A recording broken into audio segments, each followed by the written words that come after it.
Hello बच्चों, academic ज्ञान with Saurabh sir YouTube channel पर आपका फिर से हार्दिक स्वागत है।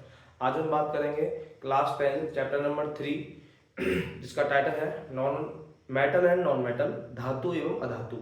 इसकी एक क्लास अपन पहले प्रोवाइड कर चुके हैं। आज इसमें अपन केवल जो एग्जाम ओरिएंटेड क्वेश्चन है वो डिस्कस करेंगे। ठीक है, अपन पूरा टॉपिक वाइज मैंने स्टार्टिंग में इंट्रो दे दिया था इसका। अभी इसमें क्वेश्चन किस टाइप से आते हैं वो डिस्कस करेंगे और सभी क्वेश्चनों के आंसर मैं समझा समझा के कराऊंगा, टेंशन ना लें। तो चलिए शुरू करते हैं। देखें, सबसे पहला जो क्वेश्चन है हमारे पास वो क्वेश्चन है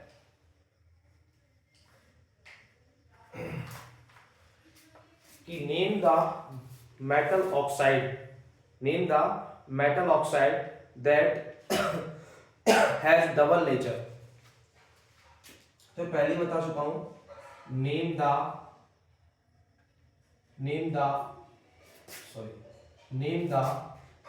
metal oxide having dual nature and double nature। ठीक है, मतलब उस धातु ऑक्साइड का नाम बताएं जिसमें दो प्रकार की प्रकृति पाई जाती है। तो इसका बेटा आंसर अपन बाद में बात करेंगे, वो लिखें। दूसरा क्वेश्चन है कि नेम द मेथड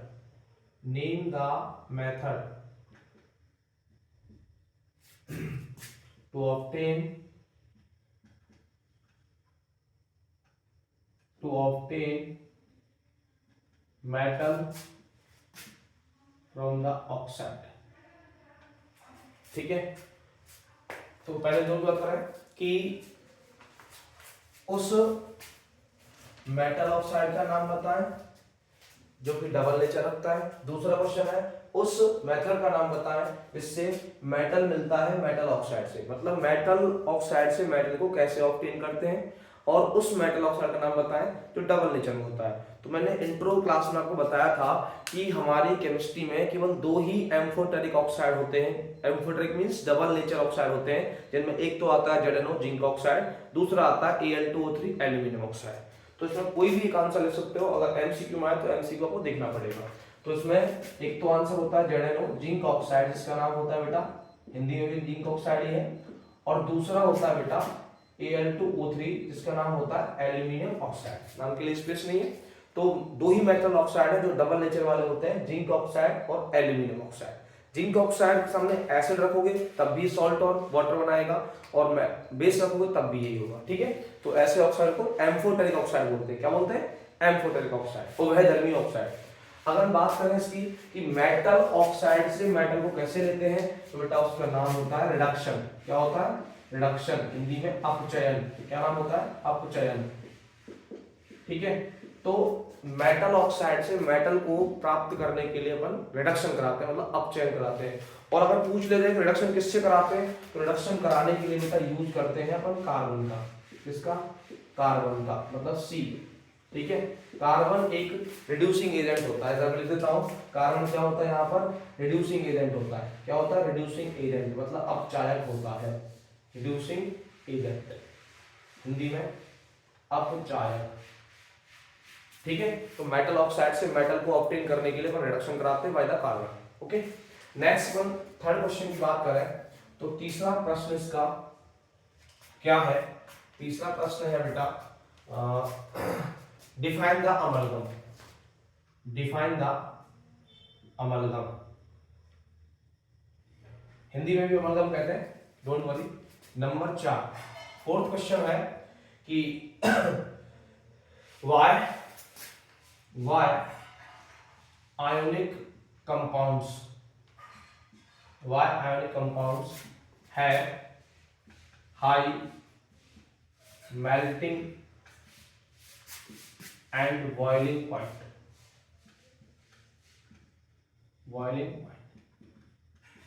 ठीक है, इन दो क्वेश्चन की बात करते हैं। तो आपको बताना है कि अमलगम क्या होता है, दूसरा है आयोनिक कंपाउंड्स का हाई मेल्टिंग और बॉइलिंग पॉइंट क्यों होता है। तो देखो, दोनों के आंसर आपको समझ में आएंगे। पहला वर्ड अपन पकड़ते हैं अमलगम। तो अमलगम क्या होता है? अगर किसी भी मेटल को अगर किसी भी मेटल को मरकरी मेटल के साथ मिला करके अलॉय बनाया जाता है तो उस अलॉय का नाम होता है amalgam. The mixture of any metal with mercury is called amalgam. The mixture of any metal with mercury is called amalgam. या फिर आप ऐसे बोल दो कि the alloy of mercury with any metal is called amalgam. अगर किसी भी मेटल को मरकरी के साथ मिलाया जाता है तो उस अलॉय का नाम होता है अमलगम। तो आप सिंपल बोल देना क्या, the alloy of mercury bracket में Hg with any metal is called amalgam. Example के लिए बता दो बेटा, इसका एग्जाम्पल मैंने बोल दिया सोडियम अमलगम। क्या बोल दिया? Sodium amalgam. जैसे फॉर्मूला बनेगा Na.H, तो इसका फॉर्मूला डॉट ला लिखते हैं, ध्यान रखना। तो सोडियम अमलगम इसका फॉर्मूला हो गया, मतलब एक एग्जांपल हो गया। तो अमलगम एक अलॉय होता है मरकरी का, किसका? मरकरी का। कई बात करें आयोनिक कंपाउंड्स का मेल्टिंग और बॉइलिंग पॉइंट हाई क्यों होता है, तो आपको पहली चीज समझ आनी चाहिए कि आयोनिक कंपाउंड्स क्या होते हैं। तो आयोनिक कंपाउंड्स बेटा ऐसे कंपाउंड है जिनमें आयोनिक बॉन्ड होता है। कौन सा बॉन्ड प्रेजेंट रहता है? Ionic bond. कौन सा बॉन्ड? Ionic bond. तो the compound having ionic bonds are called ionic compound. And ionic bond जो होता है बेटा वो स्ट्रॉन्ग बॉन्ड होता है। कैसा बॉन्ड है? स्ट्रॉन्ग बॉन्ड होता है, बहुत ही मजबूत है, तो तोड़ने के लिए ज्यादा हीट चाहिए होती है। इसीलिए जो आयोनिक कंपाउंड्स हैं उनका हाई मेल्टिंग और बॉइलिंग पॉइंट होता है। तो आपका आंसर यही है सिंपल कि ionic compounds have high melting और boiling point because of having strong inter ionic bond. Strong inter ionic bond की वजह से ही आयोनिक कंपाउंड्स के मेल्टिंग और बॉइलिंग पॉइंट हाई होते हैं। ओके, एग्जांपल आयोनिक कंपाउंड्स का मैं बता दूं। एग्जांपल के लिए NaCl, इसका एग्जांपल क्या बन जाएगा? NaCl, sodium chloride. Sodium chloride, sodium chloride, ठीक है, एग्जांपल सोडियम क्लोराइड। अब इसका आंसर लिखना चाहो तो लिख सकता हूं, लिख दो। देखो क्या बनेगा? Ionic compounds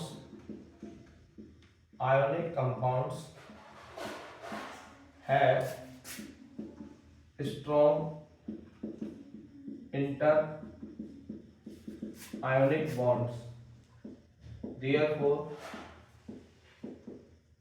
they have high melting and boiling point, ठीक है। तो आयोनिक कंपाउंड्स में स्ट्रॉन्ग इंटर आयोनिक बॉन्ड होता है, इस वजह से उनका जो मेल्टिंग और बॉइलिंग पॉइंट है वो हाई होता है, ठीक है। आगे देखिए, अपन एक बार स्क्रीनशॉट ले लें।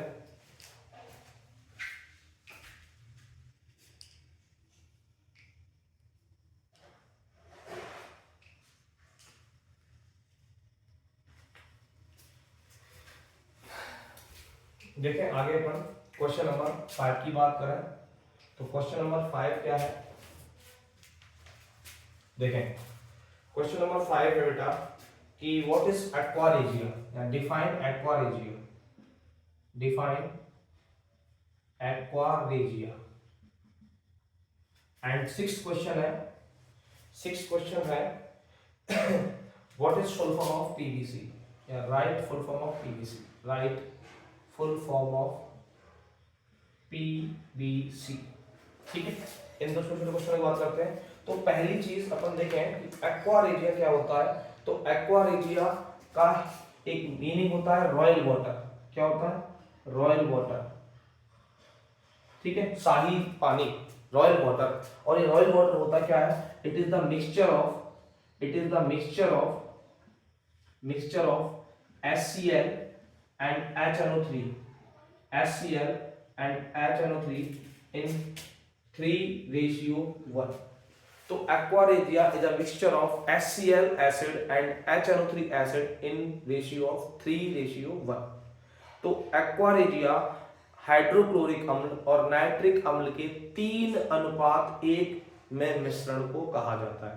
अगर नाइट्रिक अम्ल HNO3 और हाइड्रोक्लोरिक अम्ल HCl को 1:3 में मिलाया जाता है तो बनने वाला मिश्रण एक्वारेजिया कहलाता है। ठीक है, अब देखो मैंने उल्टा बोला है कि HNO3 को मैंने पहले बोला, HCl को बाद में बोला, इसलिए मैंने रेशियो उल्टा कर दिया 1:3। अगर मैं HCl पहले बोलूं HNO3 बाद में बोलूं तो रेशियो 3 रेशियो बनाएगा। ये बात दिमाग में रखना कि HCl ज्यादा अमाउंट में होता है और HNO3 कम अमाउंट में होता है। ठीक है, और जब HCl और HNO3 को 3 रेशियो में मिलाया जाता है तब जाके एक्वारेजिया बनता है, और इसका अनदर मीनिंग जो होता है वो रॉयल वाटर होता है। ठीक है, that is used to clean the ornaments of gold and platinum. Gold, platinum and silver के ऑर्नामेंट्स को क्लीन करने के लिए एक्वारेजिया को यूज करते हैं ज्वेलर। ठीक है, तो aqua regia is the mixture of HCl and HNO3 in 3:1। HCl means hydrochloric acid and HNO3 means nitric acid. Second अपन बात करते हैं फुल फॉर्म ऑफ PVC। तो PVC का फुल फॉर्म होता है बेटा polyvinyl chloride. Polyvinyl chloride, poly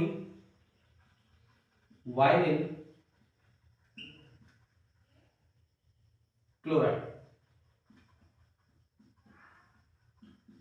polyvinyl chloride. It is the full form of PVC and PVC is an insulator of wires. तो वायर्स के ऊपर जो insulation आता है वो PVC का आता है, पॉलीवाइनिल क्लोराइड का। ठीक है, ये बात याद रखना, ये बता देता हूं साथ में, इट इज एन इंसुलेटर। ये क्या है? इंसुलेटर होता है। ठीक है, अपन बात करें, नीचे दिख रहा है आपको, तो 7th क्वेश्चन की अपन बात करें तो 7th क्वेश्चन है बेटा कि what is reactivity series. What is reactivity series, मतलब सक्रियता श्रेणी क्या होती है। What is reactivity series and use of one use of it.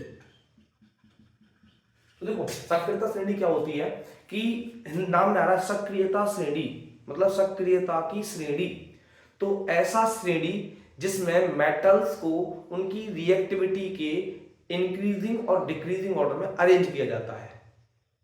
मतलब ऐसी श्रेणी जिसमें धातुओं को या तत्वों को उनकी क्रियाशीलता के बढ़ते या घटते क्रम में मतलब व्यवस्थित किया जाता है, सक्रियता श्रेणी कहलाती है। एक ऐसी श्रेणी जो तत्वों को उनके घटते या बढ़ते क्रम में व्यवस्थित करने पर प्राप्त होती है उसको सक्रियता श्रेणी कहा जाता है। इंग्लिश में the series in which elements are arrange in increasing or decreasing order of their reactivity is called reactivity series। ठीक है, तो increasing और decreasing order में जब अपन एलिमेंट्स को अरेंज करते हैं of the reactivity तो उसको रिएक्टिविटी सीरीज बोला जाता है।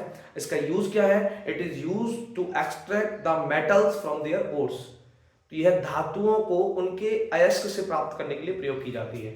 ठीक है, तो इसको मैं करता हूं डिफाइन, देखें इसका आंसर, इसको मैं रेड से नोट करूंगा ताकि आपको इजीली दिख जाए। ठीक है,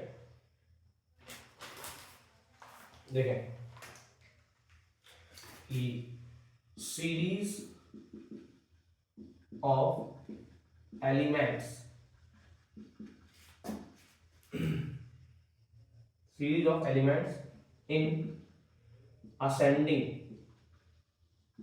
असेंडिंग को बेटा इंक्रीज कहते हैं और डिसेंडिंग को डिक्रीजिंग कहते हैं। डिसेंडिंग, असेंडिंग और descending order of their reactivity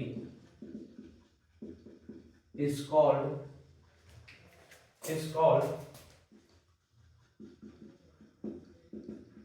reactivity series। तो एलिमेंट्स का जो असेंडिंग और डिसेंडिंग ऑर्डर में रखने पर एक सीरीज बनता है उसको रिएक्टिविटी सीरीज बोलते हैं। अब इसका यूज क्या है? It is used to obtain metals from their ores। ठीक है, तो ये मेटल से ओर्स को बनाने के लिए प्रयोग किया जाता है, मतलब प्राप्त करने के लिए प्रयोग किया जाता है। बात रखना कि रिएक्टिविटी सीरीज का यूज क्या होता है। तो यहाँ लिखा है मैंने कि it is used to obtain metals from their ores. तो आज की क्लास में 7 क्वेश्चन देखे, आई होप 7वां क्वेश्चन आपको समझ में आए होंगे। ठीक है, तो आगे की ये जो क्वेश्चन सीरीज है अपन कल कंटिन्यू करेंगे। ठीक है, तो आप एक बार 7 क्वेश्चन को आंसर देख लें और किसी भी क्वेश्चन में कोई डाउट हो तो मैं कल की क्लास में सॉल्व करा दूंगा, आप कमेंट कर सकते हैं बेझिझक, कोई दिक्कत नहीं है। तो